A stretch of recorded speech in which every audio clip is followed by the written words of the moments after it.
Cette merveilleuse épopée du Stade Malherbe en première division, elle commence lors de cette chaude et belle soirée du 10 juin 1988. Pour son dernier match de barrage avant l'accession au paradis, le SMC reçoit Niort dans un parc des sports de Venoix rempli à ras-bord. Survoltés par l'enjeu, les Canets vont l'emporter 3-0, un résultat magnifique, historique, pour la première fois au cours de ses 75 années d'existence, Malherbe est en D1. Immédiatement, le recrutement débute, à commencer par le poste d'entraîneur. Exit Pierre Mankowski, bonjour Robert Nouzaret, 44 ans, venu de l'Olympique lyonnais.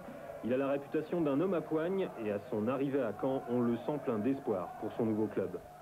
De tous les clubs que j'ai fait en tant qu'entraîneur, c'est le premier club dans lequel j'arrive qui est dans une position confortable tant sur le plan classement que sur le plan humain ou d'autres critères. Donc ça sera à mon avis beaucoup plus difficile de faire mieux que ce qu'a fait Pierre Mankowski, mais c'est un constat très agréable et surtout un challenge aussi auquel je suis habitué et qui ne me déplaît pas. Parmi les joueurs qui arrivent, Rudy Garcia vient de Lille, William Joléa de Lens, Jean-François Domergue et Papé Fall de l'Olympique de Marseille. Et puis Malherbe s'internationalise avec la venue de deux Britanniques, Graham Rix tout d'abord, ancien capitaine d'Arsenal, et Brian Steen, transfuge de Luton, chargé lui de donner du punch à l'attaque. La saison s'ouvre à l'extérieur pour les Rouges et Bleus sur le stade de l'AS Cannes. Pour cette première rencontre, le miracle n'aura pas lieu, le stade Malherbe est battu 2-0. Le dur apprentissage de la Division 1 commence. 23 juillet à Venoix, c'est Nantes le visiteur. Pour le premier rendez-vous du SMC avec son public avant le match, Robert Nouzaret reste confiant. Je pense que tous les joueurs sont dans un très bon état d'esprit et souvent il ne suffit pas d'être dans un très bon état d'esprit pour faire des grands matchs. Il y a tout un conditionnement, il y a un contexte qui fait qu'une équipe peut arriver à extérioriser son état d'esprit.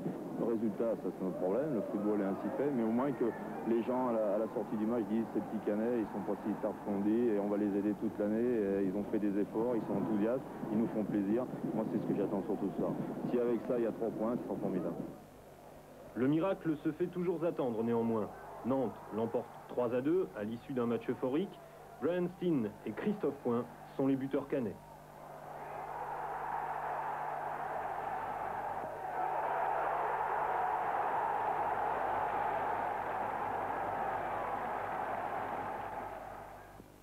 Le 27 juillet, Caen se déplace à Metz, nouvelle défaite, 1-0.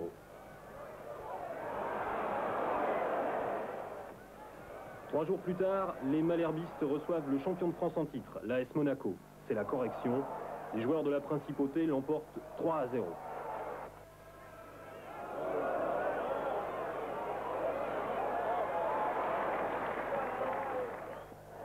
Le 6 août, Caen-Montpellier, 0-1. Le 13 août, Paris-SG Caen au Parc des Princes, les Parisiens l'emportent 3-0. Rien ne va plus à Malherbe, le club, après 6 matchs, n'a aucun point et se retrouve bon dernier du championnat. Le redressement s'amorce à Venoix contre Toulon le 17 août. C'est le choc des extrêmes, Toulon est alors en effet premier du championnat. Caen l'emporte 2-1, grâce à Jean-François Domergue sur penalty et à Fabrice Diver qui signe une entrée remarquée en première division, nous y reviendrons. Nouzaret, après le match, remet les pendules à l'heure. On a montré ce soir qu'on pouvait faire quelque chose d'intéressant et surtout qu'on est surtout l'air beaucoup moins ridicule et qu'on a rendu un service à ceux qui continuent à nous faire confiance par rapport à ceux qui croyaient que l'entraîneur allait être viré, les joueurs étaient des crêpes. Je pense qu'on a donné la réponse à tout ça parce qu'il faut avoir le temps de travailler. Travailler bien sûr, surtout après une nouvelle défaite à Auxerre, 3-0. Va quand même suivre une série encourageante de 5 matchs sans défaite. Victoire tout d'abord à Venoix contre Lille, 2-1. Puis ensuite, 3 matchs nuls, 0-0 à Toulouse et même score contre Sochaux à Caen. Un match nul 1 partout arraché dans le chaudron vert de Geoffroy Guichard contre Saint-Étienne.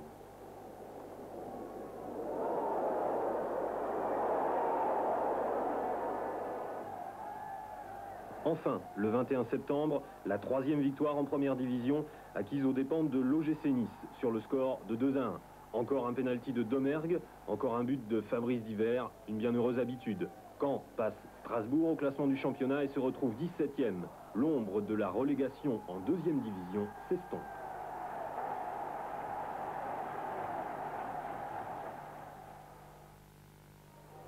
Strasbourg, c'est justement l'adversaire suivant de Malherbe qui se déplace au stade de la Méno le 1er octobre.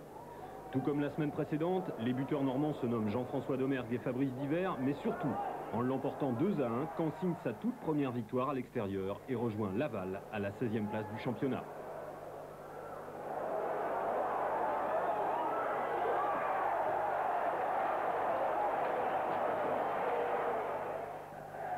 Retour à Venoy pour la 15e journée. L'invité, un très gros budget, le Matra Racing et ses stars. Umpierrez, Olmeta, Francescoli, Bossis et Crimo. Crimo qui, dès la 3e minute, va crucifier Bensoussan. Une fois de plus, le sauveur de Caen, c'est Fabrice Divert, qui bénéficie d'une montée offensive de Pape Fall et arrache le match nul 1-1 aux Parisiens. Fabrice inscrit là son 5e but de la saison. Au classement des buteurs, il est à égalité avec Paille et Youm. Pas mal, et vive Malherbe. D'autant plus que quelques jours plus tard, Divert est officiellement sélectionné en équipe de France Espoir avec son copain Franck Dumas. Une superbe promotion pour le club et pour les deux joueurs, même si Dumas avait, lui, prévu de se marier le jour de la rencontre France-Maroc. Oui, c'est le jour de mon mariage. Et je sais pas comment je vais faire, je vais essayer de me débrouiller pour essayer de le repousser. Et bon, même si je peux pas, ben, la sélection elle passera après. Hein. Mais avant de rêver à sa belle, Franck Dumas, le 15 octobre, prend l'avion avec ses petits camarades pour Marseille et la 16e journée de championnat. La Canebière, ça rappelle de bons souvenirs à Hervé Flores. Moi, ça a été le début de ma carrière là-bas. Et je vais retrouver beaucoup d'amis, de la famille et tout. Puis c'est toujours quelque chose, moi je dis, il y a Marseille et les autres clubs. Et c'est toujours quelque chose d'extraordinaire de jouer au Vélodrome. 11h30, arrivée à l'aéroport de Marseille. 25 degrés au thermomètre. Première étape, l'hôtel, repas, sieste et repos pour toute l'équipe. 17h, petite collation avant le dernier briefing technique avec Robert Nouzaret. Un briefing assez long puisqu'il durera une demi-heure. 18h30, on reprend le bus et l'avenue du Prado vers le stade Vélodrome où les choses sérieuses vont commencer. Direction les vestiaires pour poser les sacs, puis la pelouse pour se faire une idée. Et une rencontre intéressante entre le plus marseillais des entraîneurs normands et le plus normand des responsables marseillais. Le message, c'est de soutenir cette équipe parce qu'elle le mérite, pour qu'elle reste en première division. Et je suis sûr, quand on voit ce qui s'est passé ces dernières semaines, elle restera en première division. On a essayé de l'aider comme on a pu cette année. Je continuerai à essayer d'aider le Stade Malherbe. En face, ils sont tous là. Bernard Tapie, le président, mais aussi le trio magique de l'OM en attaque. Jean-Pierre Papin, meilleur buteur du championnat actuellement. Eric Cantona. Et puis bien sûr, Klaus Allofs, qui retrouve un terrain après 6 mois d'indisponibilité. 4e minute, une chape de plomb s'abat sur le stade Vélodrome. Fabrice Divert marque son 6e but de la saison, 1-0 pour Caen, et nos deux espoirs sont bien contents. 8e minute, réponse d'Eric Cantona de la tête après un débordement sur la droite et une passe de Jean-Pierre Papin. 17e, Allofs signe sa rentrée en fusillant Bensoussan du plat du pied, 2-1 pour Marseille. 13 minutes plus tard, Christophe Point ramène les deux équipes au match nul. 2 partout, c'est le score à la mi-temps. Mais tout le monde, tout le stade, se demande encore comment Philippe Vercruis a pu louper ce but juste avant la pause. Merci Ben. 60e, Franck Sauzet frôle la lucarne sur un coup franc, mais la toile d'araignée reste en place. Un quart d'heure plus tard, c'est la 2e tête de Philippe Vercruis qui sort à la bonne. 3-2 pour Marseille. Pour terminer, 1 minute avant la fin, Jean-Pierre Papin marque son 11e but en championnat sur une passe de Cantona. Malherbe, en tout cas, n'a pas à rougir de cette défaite.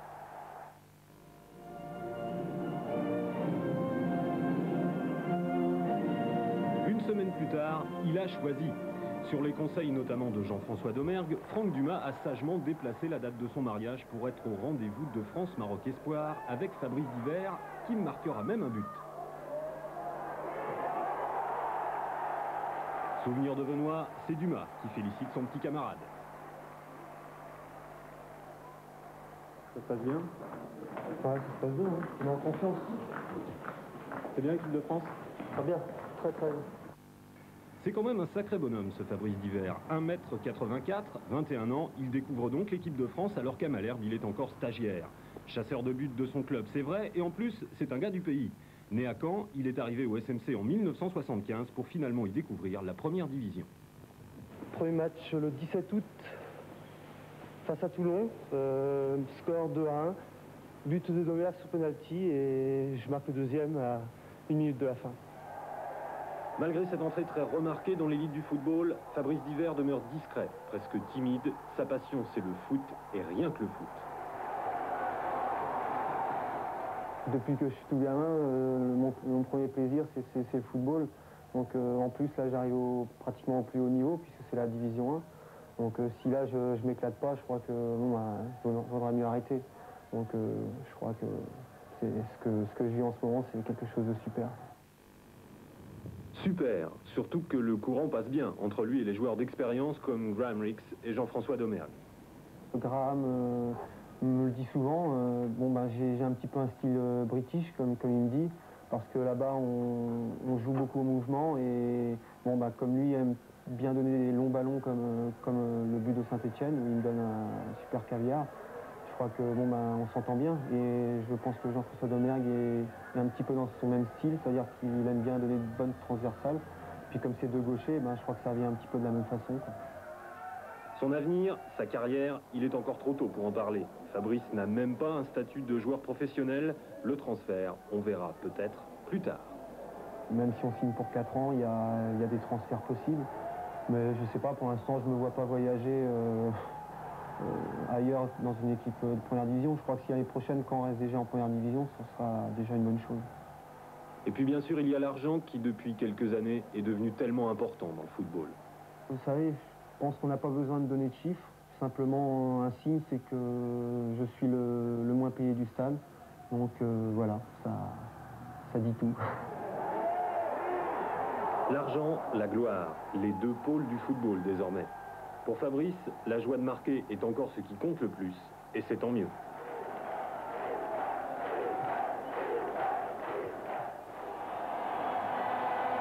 Et si on faisait les comptes un peu?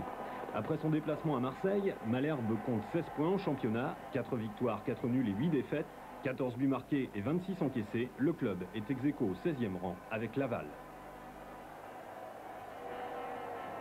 Laval, qui justement est l'hôte en ce 29 octobre du Parc des Sports de Venoy. Un absent de marque chez les Canets, Graham Rix, blessé à Marseille et qui a laissé son numéro 10 à Franck Dumas. Le match n'est pas franchement passionnant, la défense de Malherbe est bien loin d'être étanche et à l'ultime minute de la première période, Steck trompe Ben Soussan.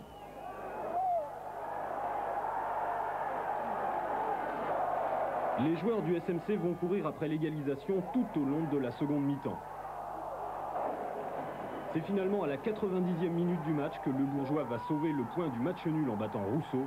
Il en profite pour marquer son premier but en D1. Rien de changé au classement. Caen est toujours 16e.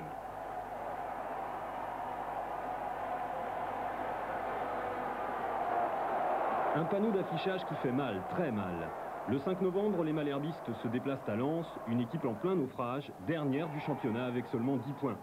Les Canets vont tout oublier, leur football collectif et leur combativité en attaque, le marquage serré et le verrouillage en défense. Ce 5-0 est une gifle cinglante envers une équipe en totale perdition qui ne savait plus ce soir-là où donner du crampon. C'était un peu, je dirais presque, la copie un peu de France-Chypre. C'est-à-dire qu'on a vu une équipe qui était sur un terrain qui, je pense, a abandonné des arguments qui étaient les nôtres, c'est-à-dire la combativité, l'enthousiasme.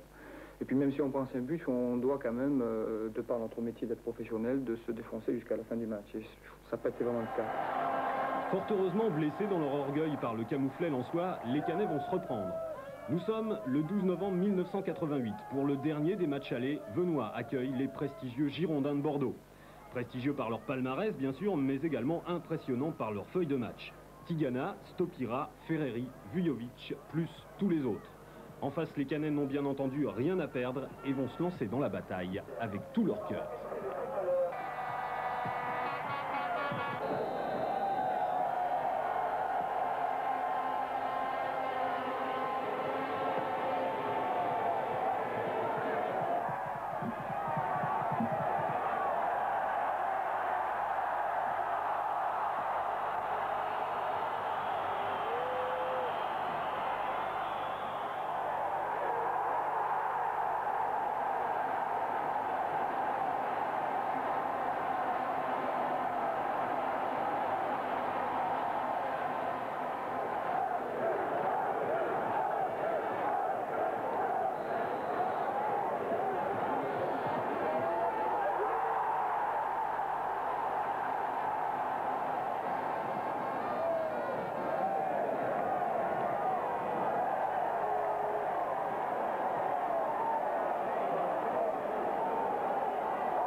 Merveilleux, fantastique, euphorique les Canets. En une demi-heure, grâce à Yvan Le Bourgeois, Graham Rix et Jean-François Domergue, ils vont enflammer Venoix et son public. Pendant toute la deuxième mi-temps, les Girondins vont essayer désespérément de revenir, mais rien n'y fait. Bensoussan reste intraitable.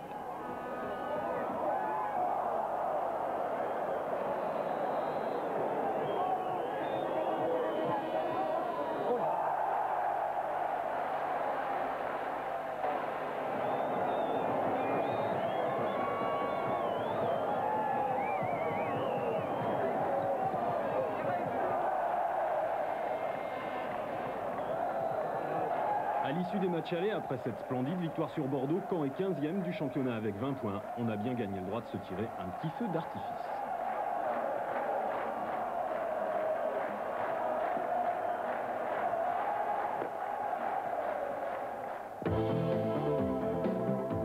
Pour la reprise du championnat, 15 jours plus tard, le SMC est en déplacement chez les Nantais.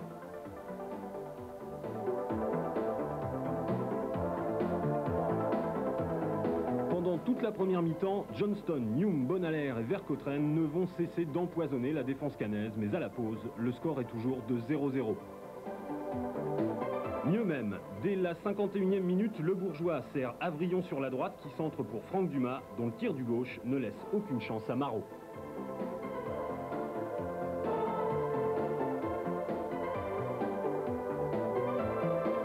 La réaction des Canaries est immédiate. Ayache centre pour Johnston, dont le tir est contré par Dumas. Demi-volée de Vercotrenne qui vise la lucarne, mais Bensoussan sort la balle. 71e minute, Ferreri balance d'hiver dans la surface nantaise, mais Rémi Harel, l'arbitre, ne bronche pas. 120 secondes plus tard, après un renvoi de la défense normande, Bonalaire des 30 mètres ouvre le score pour Nantes sur un tir splendide, un partout.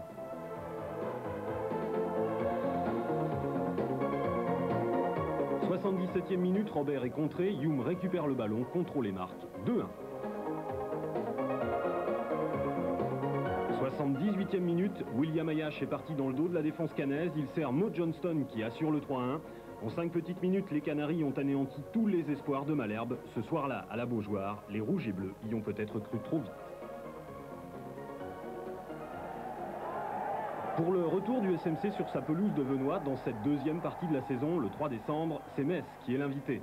Après la défaite face à Nantes, on attend une réaction des Canets, mais ce sont les Messins qui vont dominer toute la première mi-temps, incisive en attaque.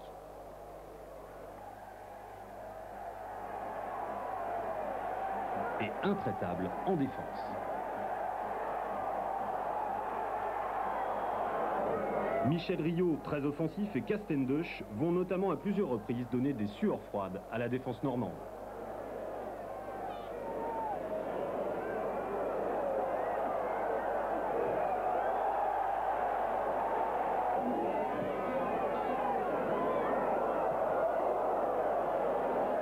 Belle réaction quand même des Canets sur un service en or de Graham Rix. Fabrice Divert contrôle les tirs, malheureusement au-dessus de la cage de Rodolphe. Changement de scénario en seconde mi-temps, c'est Malherbe qui domine et les Messins peuvent dire merci à Rodolphe, leur gardien, qui ce soir-là a bien mérité son salaire.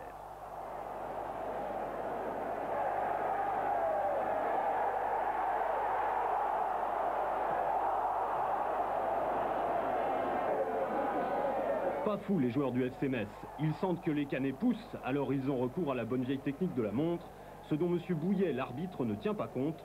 Saute d'humeur des Normands à la fin du match, score final 0-0 et rendez-vous une semaine plus tard à Monaco.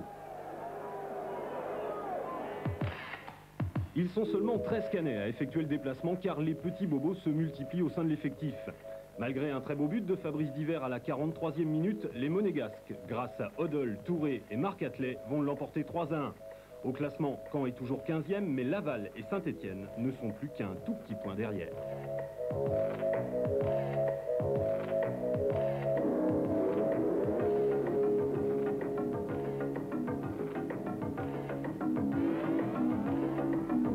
Quatre jours plus tard, Malherbe joue à Montpellier. Dès la 3e minute, Papefal marque, mais l'arbitre, M. Femenia, estime qu'il y est allé un peu trop fort. Pendant 68 minutes, les Montpelliérains vont tout tenter pour ouvrir le score. Pendant 68 minutes, ils vont jouer de malchance sur toutes leurs occasions. Michel Bensoussan reste intraitable sur sa ligne de but, rien ne passe. Et quand ce n'est pas lui qui renvoie, c'est la défense très regroupée. Seulement, quand on défend à 8 ou 9, l'attaque en pâtit. Et Divers, bien esselé, ne peut pas faire grand-chose. En plus, ils ont de la chance, les Canets. Les poteaux sont avec eux par 2 fois.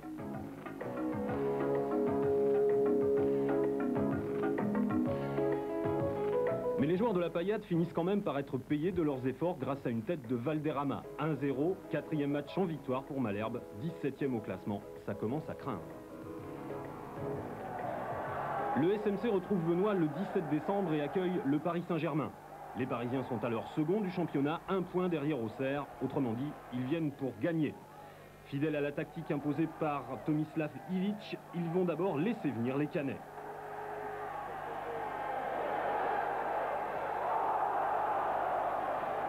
À la 42e minute, sur un des contres fulgurants dont il a le secret, Safet Suzic alerte Tanasi qui est balancé par Domergue et Point. C'est le coup franc accordé par Gérard Biguet. Fantastique lucarne de Calderon, 1-0 pour le PSG.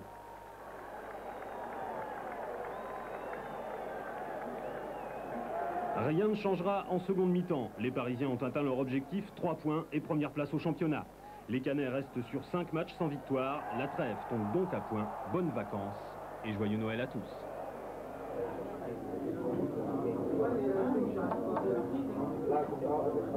Ah, les vacances, c'est sympa ça. On peut rigoler un coup avec les copains tout en travaillant un peu.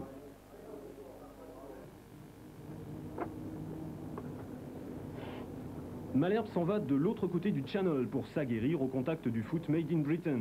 Graham Rix en profite pour retrouver le camp d'entraînement d'Arsenal qu'il connaît par cœur.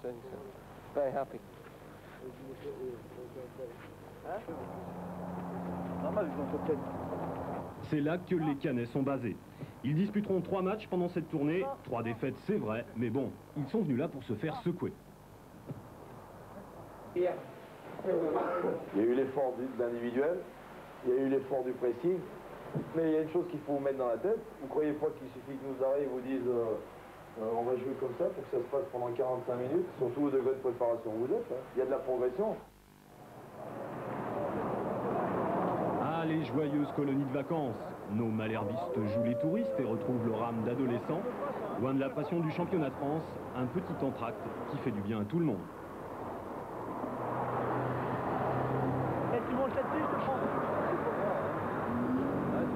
Il reste 15 jours avant la reprise. Amusez-vous bien.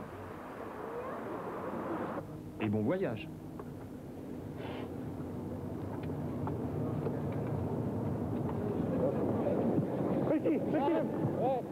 Tout le monde est bien rentré pour le dernier entraînement à Venoy avant tout long camp. Tout le monde sauf le pauvre Daniel Léopoldès dont l'opération à la cuisse s'est néanmoins bien déroulée. Pichard a bien récupéré.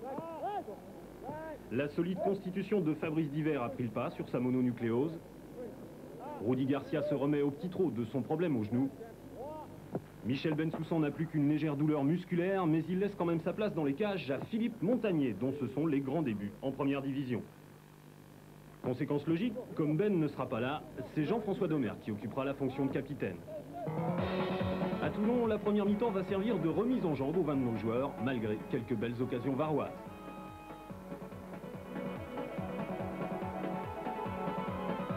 Dès la reprise, les Canets ont retrouvé leur marque et Joseph-Antoine Bell a bien du mal à détourner le tir de la tête d'Yvan Le Bourgeois. Mais c'est Zawi qui va assassiner les Normands. À la 54e minute, il réussit à passer Graham Rix et José Pastinelli sur l'aile droite. Il centre et c'est Philippe Farjon qui expédie le ballon au fond de la cage de Montagnier. Malherbe ne va pas s'effondrer pour autant, mais le tir de Graham Rix est bien détourné par Bell. Les Toulonnais non plus ne s'endorment pas. Ils vont emballer la fin du match, mais le score restera à 1-0. C'est le 6e match sans aucun point pour les Canets qui sont 18e au classement. L'ascenseur est déjà en place et on craint fort la descente en 2e division.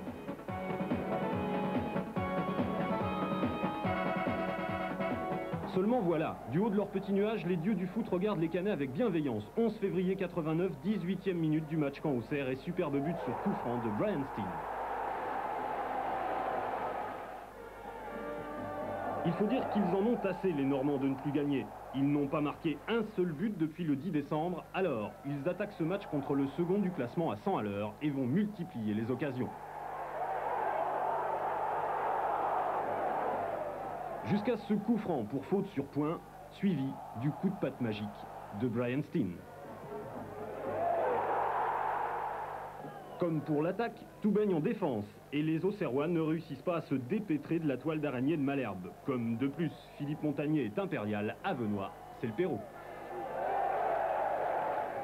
Deuxième période, les Canets sont toujours très dangereux, mais s'épuisent un peu et c'est Auxerre qui va dominer la fin du match sans pourtant rien modifier au score final.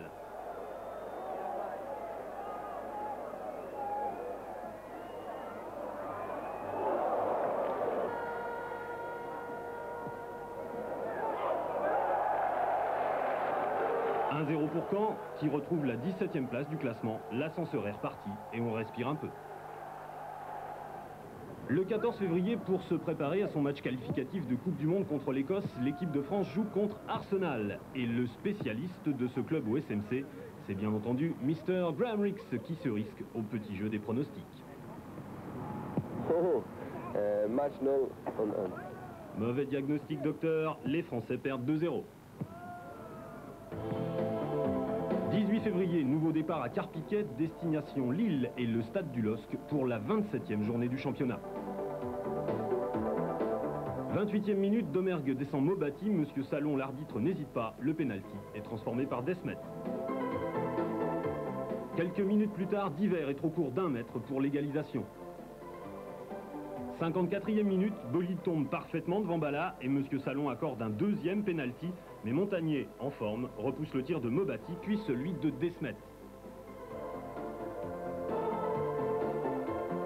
L'égalisation cannaise survient à la 62e minute, Dumas bien lancé et en force résiste à Zapia et trompe Lama un partout.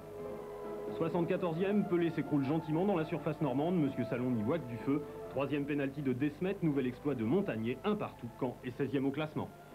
Le mardi suivant, le SMC reçoit Toulouse, ici devant Monaco. Bien accroché au milieu du tableau, c'est une solide équipe que ce TFC, une ligne d'attaque redoutable avec Da Fonseca, Marsico et Rocheteau, et un milieu soviétisé avec la présence de Vagis Kidiatouline. On y trouve également l'ancien lexovien Jacques Santini comme entraîneur. Malherbe a posé comme condition pour son maintien, je dirais, un jeu imprimé d'agressivité et de pressing. À Toulouse, de ne pas se laisser surprendre. Les 20 premières minutes du match vont être un peu ternes. Les deux équipes ont encore dans les jambes leur rencontre du samedi précédent. De plus, Toulouse verrouille bien en défense. À la 28e minute, Graham Rix, victime d'une faute à une trentaine de mètres des buts toulousains, tire le coup franc. Sur cette longue balle, celui qui saute le plus haut, c'est Franck Dumas. Il lobe Robin Huck de manière imparable.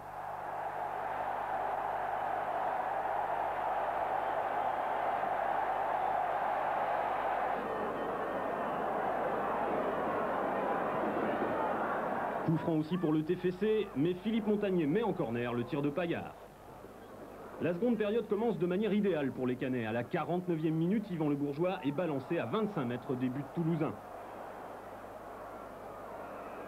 Domergue feinte, mais c'est Graham Rix qui tire et le pauvre Paillard qui détourne dans son but. Robin Huck est battu pour la deuxième fois. Il était pourtant parti du bon côté.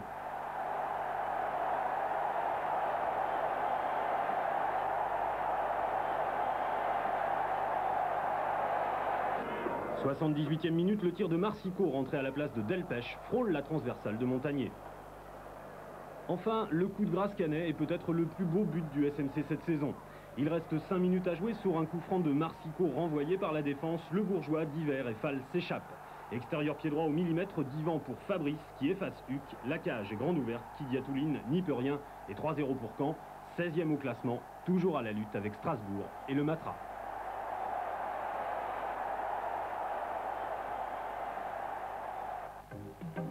Le 25 février, le SMC rentre en Coupe de France, à Tarbes, dans des conditions climatiques épouvantables, contre la modeste équipe de division d'honneur de l'Union Sportive Saint-Gaudin-la Violette.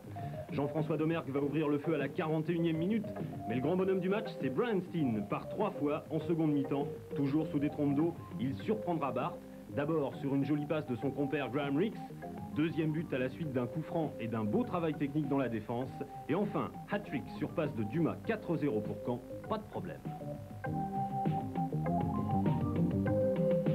Le 11 mars, Sochaux-Caen en championnat, 1-0. 18 mars à Venoy, l'invité, les Verts de l'association sportive de Saint-Étienne. Malherbe va gagner, c'est sûr. Gagner et marquer des buts, c'est bien sûr l'objectif du SNC. Fidèles à leur merveilleux public et fidèles à leur tactique habituelle, les joueurs vont entamer la rencontre turbo à fond et multiplier les occasions. À la 15e minute, ça paye. Le Bourgeois est étendu par un défenseur stéphanois. Graham Rix, sur le coup franc, travaille son ballon qui va se loger en plein dans la lucarne de Beaufreton. Un vrai petit bijou, ce coup de pied. Tout va s'écrouler en deuxième période et en un quart d'heure. Le bourreau des Canets s'appelle Tibeuf. À la 51e minute, il trompe Montagnier sur passe de Fournier. 60 secondes plus tard, Maurice sert à nouveau Tibeuf. Saint-Étienne mène 2-1.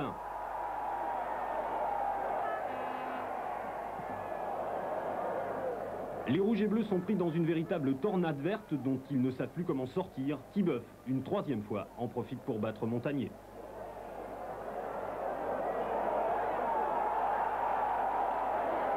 Réaction d'orgueil des Canets à un quart d'heure de la fin du match. Beaufreton est battu par le Bourgeois, mais première défaite de Caen à Venoy depuis décembre. À peine 4 jours de repos et Dunkerque est déjà là pour les 16e de finale de la Coupe. C'est de la Coupe de France, on pense qu'il vient. Et c'est vrai que prendre Dunkerque, un club de deuxième division de milieu de tableau, même si il faut respecter ces équipes-là, je serais hypocrite de dire que je ne suis pas satisfait, qu'on a plus de chances que Dunkerque de passer. Un match bien peu passionnant, en tout cas, c'est ce que l'on retiendra de cette soirée. Les malherbistes sont fatigués avec cette succession de rencontres et les Dunkerquois sont loin d'être ridicules. Aguerbec et Nicolas Huisman sont de véritables poisons, mais Montagnier est irréprochable. Comme par exemple sur ce coup franc des nordistes bien cadré. Le réveil canet va sonner à la 23e minute. Corner de Graham Rix déposé gentiment sur la tête de Fabrice Divert, laissé tout seul et 1-0 pour Malherbe à la mi-temps.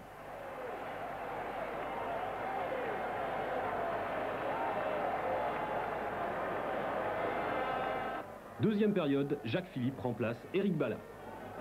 64e minute, faute sur Franck Dumas. Le coup franc est tiré par Graham Rix qui enlève son ballon un peu trop sur la gauche. 76e, Nouzaret remplace Tine par Alain Zemb. Et dans la minute qui suit, Yvan Le Bourgeois est bien masqué par Philippe Chute.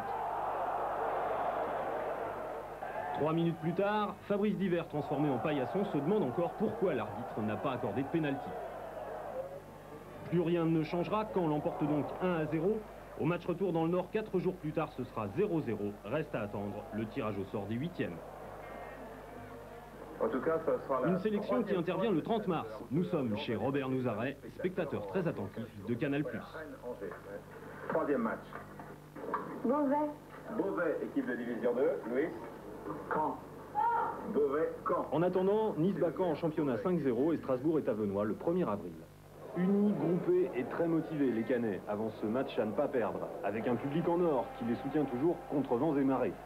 Une alchimie qui passe bien dès la première minute de jeu avec ce beau tir de Le Bourgeois qui échoue sur Flucklinger. Mais en face, on est loin d'être en reste. Et sur ce coup franc, c'est Reichert qui donne des sueurs froides à Montagnier. Match équilibré donc jusqu'à la 21e minute sur ce corner d'Yvan Le Bourgeois. Divers frappe de la tête, mais un Alsacien dégage de la main. C'est le pénalty indiscutable. Flucklinger doit être tombé. Et puis moi, je la frappe, j'ai pris presque du nez pratiquement. Donc le ballon rebondit au sol, c'est un petit peu piqué quoi. Et bon, le ballon, je pense, aller sur la barre. Et bon, le Strasbourgeois met un petit peu la main. Donc l'arbitre siffle aussitôt pénalty. Et tu t'es blessé sur, c'est parce qu'on t'a vu aller vers le ballon. Donc c'est justement, j'ai pris un peu sur le côté du nez, donc ça m'a fait pisser le sang. Donc c'était pas trop grave. Et pour les pénaltys à Caen, c'est Jean-François Domergue. Il va falloir attendre la 38e minute pour que Malherbe accroisse son avantage sur cette ouverture lumineuse de Rix. Divers s'échappe, lève la tête et voit qu'il est sans soutien. Alors il continue son effort. Résultat, 2-0 pour Malherbe à la mi-temps. Seconde période, côté alsacien, on y croit toujours et 3 minutes après la reprise, c'est Simon Steinroth sur corner qui ramène Strasbourg à 2-1. La défense cannaise a bien des problèmes, mais à la 57e minute, Fabrice Mèche de la tête affiche le 2 partout. Tout est à refaire pour les Canets. Des Canets qui vont s'y mettre avec tout leur cœur, comme Divers à la 60e. Christophe Point à la 67e. Ou une nouvelle fois Divers, un tout petit peu juste sur cette action. Les efforts vont finir par payer à 7 minutes de la fin. Centre de Graham Rix. Remise de la tête de Rudy Garcia et but de Fabrice Divers. C'est l'explosion à Venoy.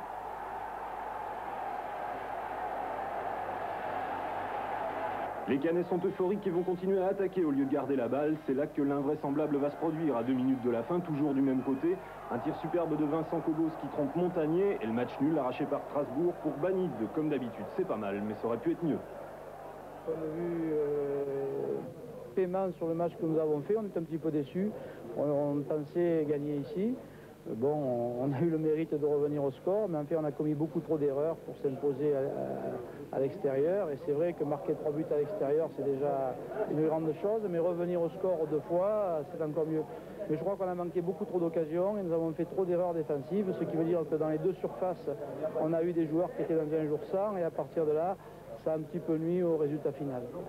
Côté Canet, c'est un long monologue de 10 minutes que Nouzareth nous a livré dans les vestiaires. Il en avait vraiment gros sur le cœur, Robert. Éviter ça, paf. Prenez un but sur corner où un gars marque d'une manière étrangement seul. Vous en reprenez un deuxième sur un centre d'une manière encore où le gars se retrouve tout seul. Je ne crois pas me souvenir, nous, que dans nos matchs, on a eu des possibilités comme ça. Alors, si l'équipe était composée de feignants, qu'on joue n'importe comment, qu'on soit archi-dominé, qu'on fasse tout à l'envers, et qu'il y ait la conséquence comme elle se passe, bon ben... Intarissable, l'entraîneur Canet, déçu, vous l'avez compris. Et les joueurs, eux aussi, en rentrant du traditionnel décrassage, étaient bien désappointés. Mais je pense qu'en menant 3-2 à 2 minutes de la fin, on doit rester conscient qu'il ne faut peut-être pas aller marquer encore un 4e but. Et puis, une fois qu'on a le ballon dans les pieds, essayer de la garder le plus longtemps possible pour faire passer le temps. Confiance, confiance Fabrice. Il reste 6 matchs pour assurer le maintien, 6 matchs qui vont être passionnants. Et de toute façon, quel que soit le résultat en fin de saison, c'est une image de ce genre-là que nous garderons dans la tête. Avant cela, retour à la Coupe de France.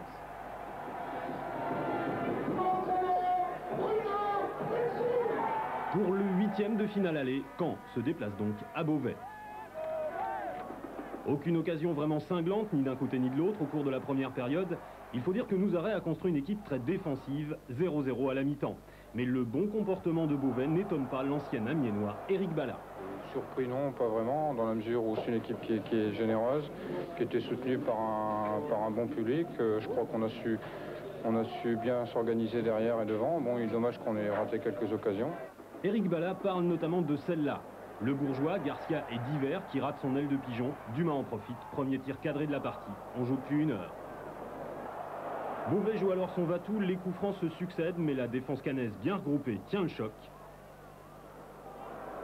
Jusqu'à cette touche à la 62e minute.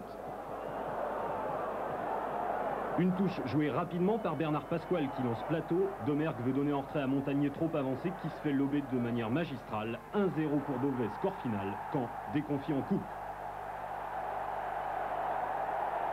Caen avant-dernier en championnat qui pour son 8e match en un mois s'en va au Parc des Princes contre le Matra.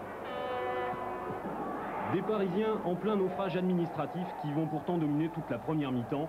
Belle réaction d'orgueil, on aurait en effet pu craindre une démobilisation totale des joueurs. 35e minute, Francescoli déborde Pafal sur la droite et centre pour Lima. Montagnier est battu 1-0. Deuxième mi-temps, Malherbe se refait une santé. 74e minute, super diagonale de Jacques-Philippe pour Sting qui de la tête lobe Olmeta, 1 partout.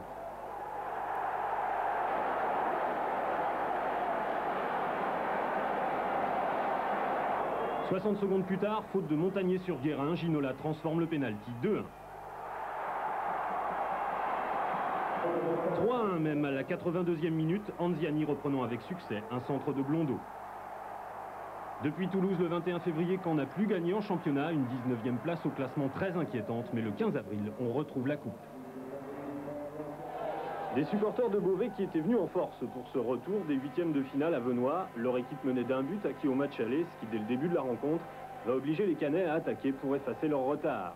Alors ils attaquent, 3 minutes de jeu, Divers sur la gauche pour Christophe Point, mais ça passe au-dessus. 13e minute, Fabrice Divers balancé, c'est le début d'une longue, très longue série de fautes sur l'attaquant canet, ce qui va finir par l'énerver. Nous le verrons plus tard, cela aura des conséquences très fâcheuses pour lui d'une part, mais aussi pour le club.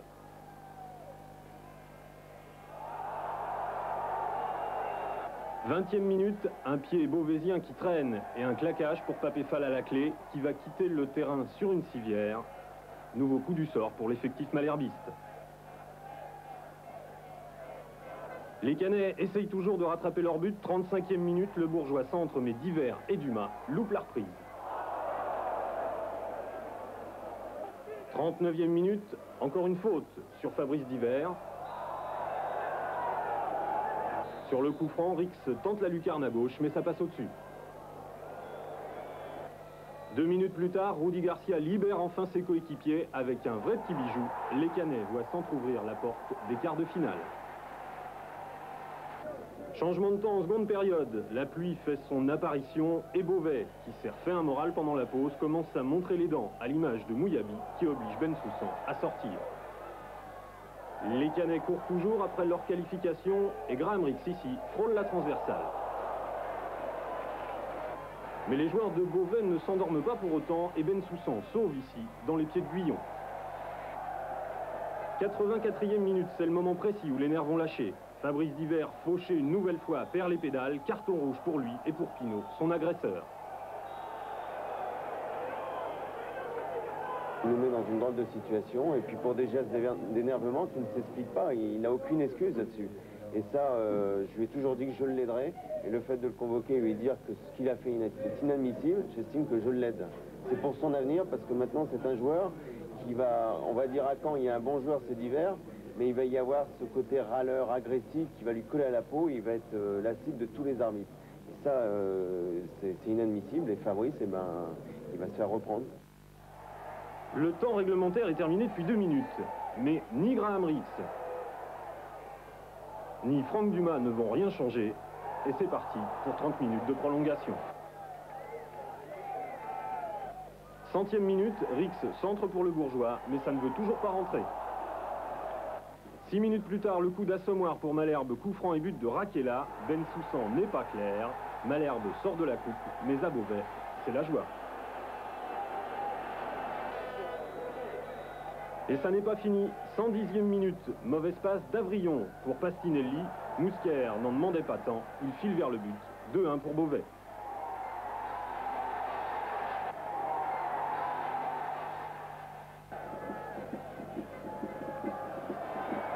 Deux minutes plus tard, Pastinelli, à l'image de son club, s'écroule sur la pelouse de Venoy et laisse filer Mazeran vers le 3-1. C'est bien fini pour Caen. Mais à Beauvais, la 3e mi-temps a dû être bien arrosée.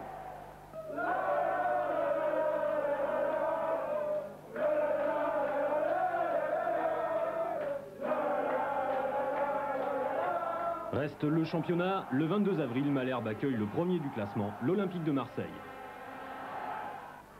Les 20 premières minutes de la rencontre sont vides de toute occasion. Les Canets serrent bien les rangs en défense. La ligne arrière repousse sans ménagement les assauts marseillais.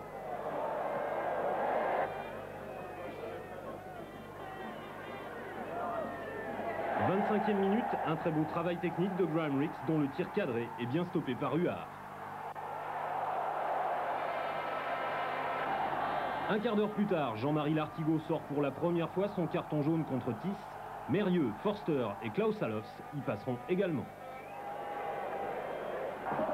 Deuxième période, face à Tis, Rudy Garcia centre, Njolea talonne pour Christophe Point, mais la défense de l'OM repousse en corner.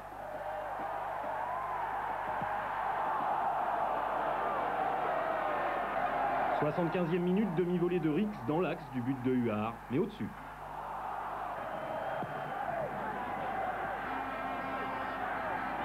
Huard qu'on retrouve 7 minutes plus tard face à Rudy Garcia.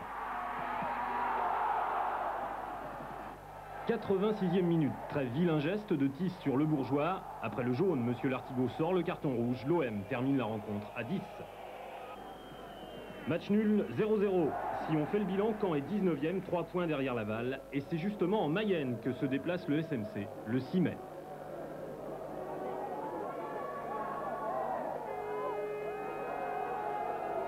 Ils sont plus de 6000 supporters canets à avoir fait le déplacement au stade Le Basser pour ce match qu'aucune des deux équipes n'a le droit de perdre.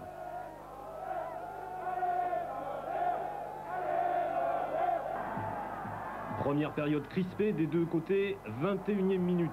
Faute de Leboeuf sur Dumas, le coup franc de Garcia est bien détourné par Rousseau.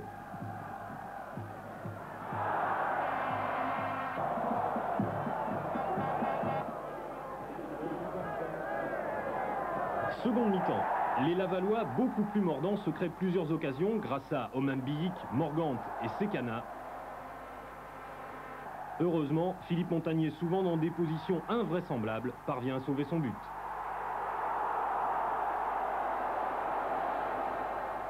« 72e minute, une belle échappée de Fabrice Divert, trop embarqué sur la droite. Personne n'est là pour reprendre. Dommage, la cage était vide. 5 minutes plus tard, sur un coup franc de Graham Rix, Pasquinelli centre de la tête. Divert sur la droite remet au-dessus du paquet. Rix, totalement démarqué sur la gauche, recentre et Garcia en embuscade pousse de la tête la balle dans le but de Rousseau.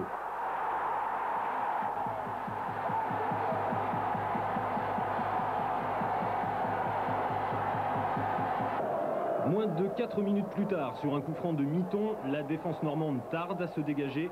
Leboeuf sert Morgante qui tire, Montagnier repousse, mais Sekana a bien suivi, un partout.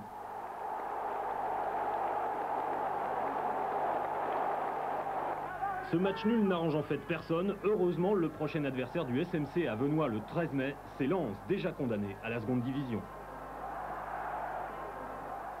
Depuis la défaite de Laval au Parc des Princes vendredi soir, l'équation était simple pour les Canets. Il fallait absolument gagner pour garder l'espoir du maintien. Alors c'est le pressing dès le début. Deuxième minute, ouverture de Rix, centre de Dumas. Garcia tire sur le gardien et Divert ne peut rien faire. 26e minute, une très belle prise d'épaule de Jean-François Domergue. Monsieur Véniel siffle et accorde un coup franc au Lensois. Montagnier détourne le tir de Sliskovic en corner.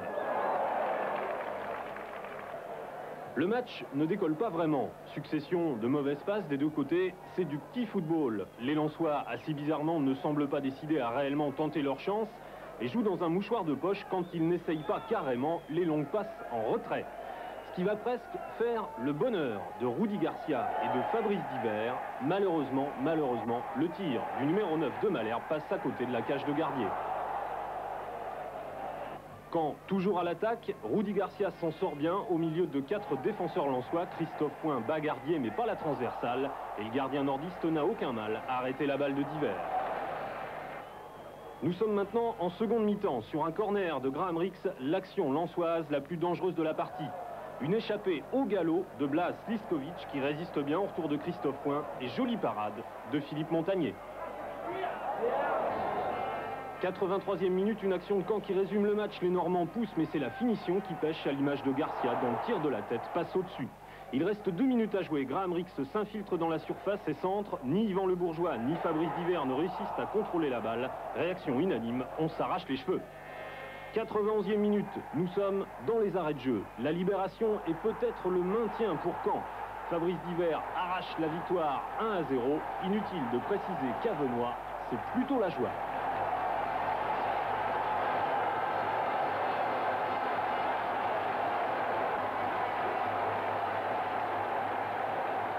Si on ne devait pas rester en première division, on aurait fait 0-0 ce soir. Donc que ce soit par les barrages ou autrement, je crois que ce soir c'est un signe du destin qui va nous permettre d'aller jusqu'au bout.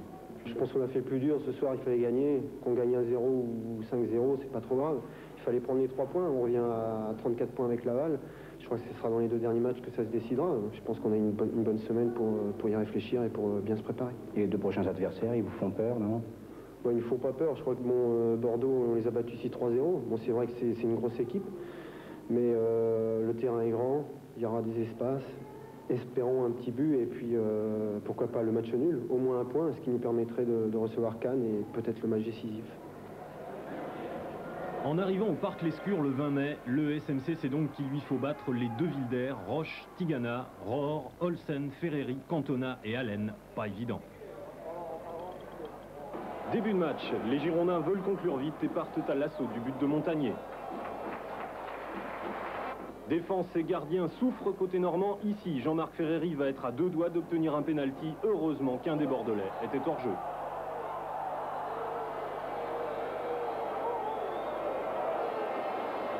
« 29e minute, à force de pousser, les Aquitains concluent. Premier but sur tête de Cantona. 120 secondes plus tard, Ferreri transperce la défense, Montagnier sauve du bout des doigts. Côté Canet, on ne s'endort pas pour autant. Extérieur d'Avrillon pour Le Bourgeois qui centre pour Divers, reprise en ciseaux, juste au-dessus du but de Sens. 40e corner de Jesper Olsen, le pivot retourné de Clive Allen ne laisse aucune chance à Montagnier, 2-0. À la mi-temps, on se dit que le match est déjà terminé, la deuxième division commence pour Caen, au Parc Lescure. Surtout que dès la reprise, Eric Cantona, toujours lui, loupe d'un cheveu la cage normande. 64e minute, enfin le réveil canet. Au départ, Jean-François Domergue, une longue passe sur la droite pour Franck Dumas, un centre pour Fabrice Divers, Sensé battu. Et Malherbe retrouve l'espoir.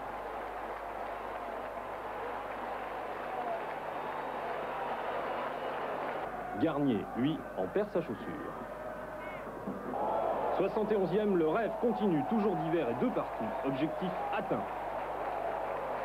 Il reste 20 minutes, Domergue a le masque, tout repose maintenant sur la défense, il faut tenir à tout prix. L'exploit, la joie et la libération, 76e minute, coup de chapeau pour Fabrice Divers en promenade dans la défense bordelaise. Et 3-2 pour Malherbe.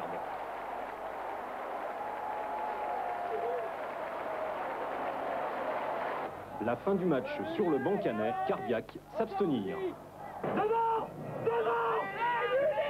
C'est fini, oh!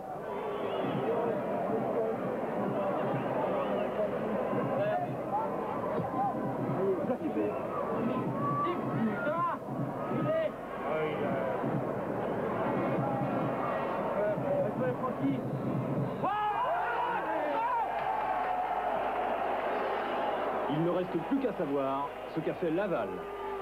Laval, 0, Toulon, 0. Je crois qu'on a eu une belle réaction d'amour propre, d'orgueil, et je crois qu'on a parlé du maillot qu'on avait sur le dos, on a parlé d'amitié, on a parlé de force majeure, tout est le cœur, et je crois que ce soir ça a réussi très bien. Bravo, pour le club. Il est aux anges, Jean-François, comme tous les Canets, et ça se comprend, le SMC a parfaitement négocié le piège bordelais. Tout est en place pour un final d'apothéose, à Venoy, bien sûr, contre Cannes, le 31 mai.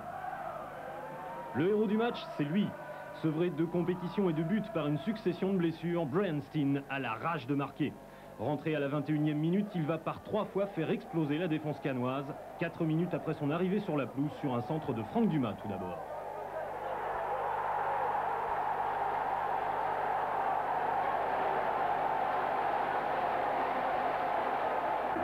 Deuxième période des superbes reprises de volée, 2-0. Enfin, à l'ultime minute de la partie, sur passe de Fabrice Divers, 3-0.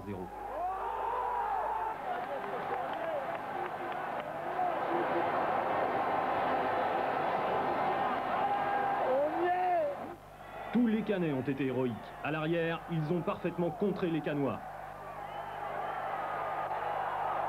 Devant, ils n'ont cessé de multiplier les occasions. Avec ce 3-0, le SMC termine à la 16e place du classement et se maintient. Fantastique. À la fin du match, Venoy explose littéralement. Le Parc des Sports est en délire.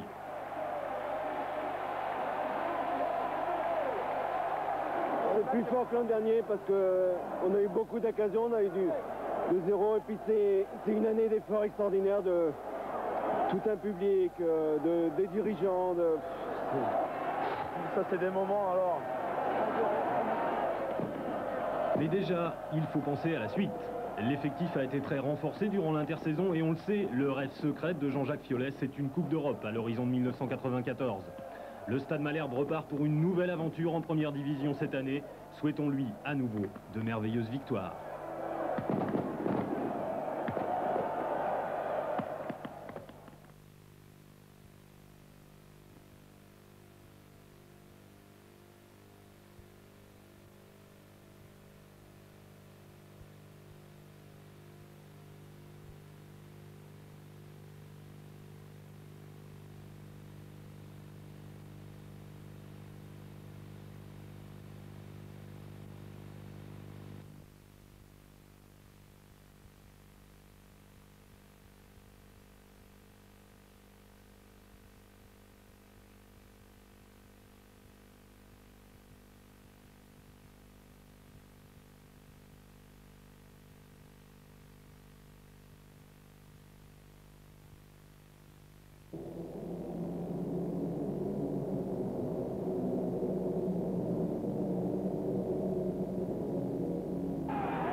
31 mai 1989.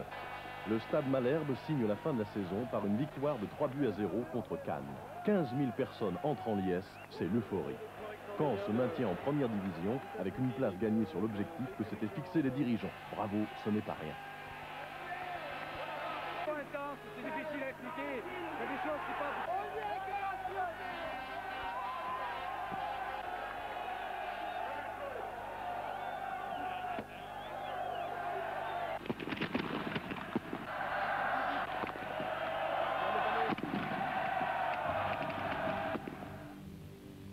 Un club de foot pro est une entreprise comme les autres. Mais oui, comme les autres, elle demande à ses associés, à tous, les mêmes qualités de courage, de solidarité, d'ambition, mais aussi du pragmatisme et du jugement. Avec en plus, faut-il le souligner, une forte teinte de passion. Et on l'a, cette passion à Malherbe.